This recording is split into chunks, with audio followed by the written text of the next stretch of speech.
This is a KOIN AM Extra breaking news alert.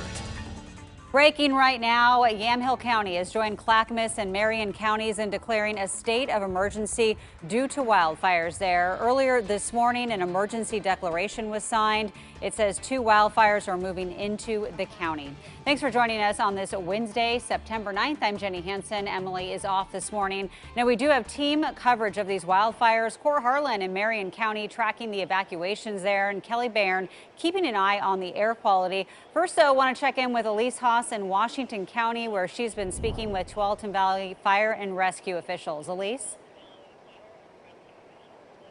Good morning, Jenny. So right now we are at an intersection of Mountaintop and 219. This is kind of the center where firefighters are located as they move closer into the fire that's running south of Midway right now. So joining me right now is Cassandra. She is the information officer with Tualatin Valley Fire and Rescue. Can you give us the latest update on what the residents in this area need to know? Because there are level 3 evacuation orders in effect.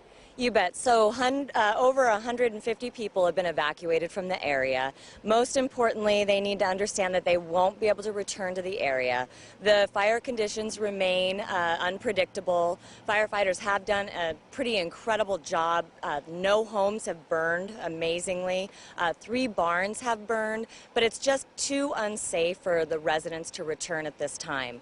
We're not expanding the evacuations, but people in the area need to be prepared to evacuate in case the conditions change.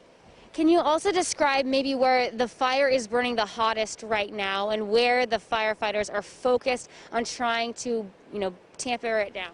Right, so just about west of here, we have quite a bit of fire. Fire's burning in canyons and timber, so our firefighters are really concentrating on protecting the structures in the area. So you'll see those structural crews that are poised nearest the homes that are closest to the fire and just making sure that it doesn't encroach upon the fires or the homes. That strategy has obviously worked very well considering how incredible the fire behavior was overnight.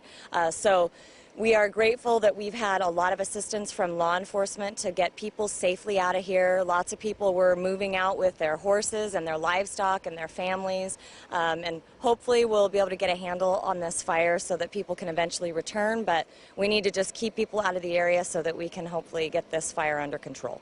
Do you know how many people have gone to the emergency evacuation center in Beaverton, or are people going to friends and families' houses nearby? Unfortunately, I don't have a good sense of how many people are utilizing the emergency shelter. I think that from conversations that we were having with folks at the evacuation location last night, a lot of folks were making arrangements with friends. Usual because a lot of people are being evacuated in lots of parts of the state. So we appreciate that people are stressed, people are worried, and we're doing everything that we can to try to get this under control so that they can return to a home that is intact. In regards to the last question I have for you, fire behavior that you're looking out for today, what kind of weather patterns are you watching and what are you concerned about? Well, we're very concerned because the relative humidity is low. It's dry. It's hot. The winds, as you can see, are continuing to blow.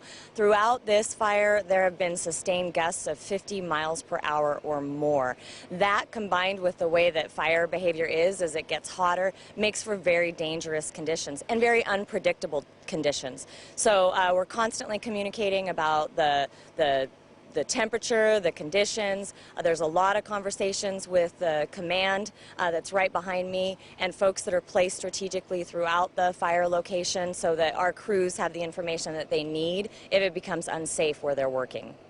Thank you so much, Cassandra. And so, like she also mentioned, again, those level 3 evacuations are still in place, and they're going to stay in place for the foreseeable future. For a full list of all of the streets and areas that need to leave right now and cannot go back, please head to KOIN.com. There are dozens of streets for you to read off there as well. So we'll continue to bring you more information as we learn about. For now, reporting live, Elise Haas, KOIN News AM Extra. Yeah, a situation that just keeps evolving. Thank you, Elise.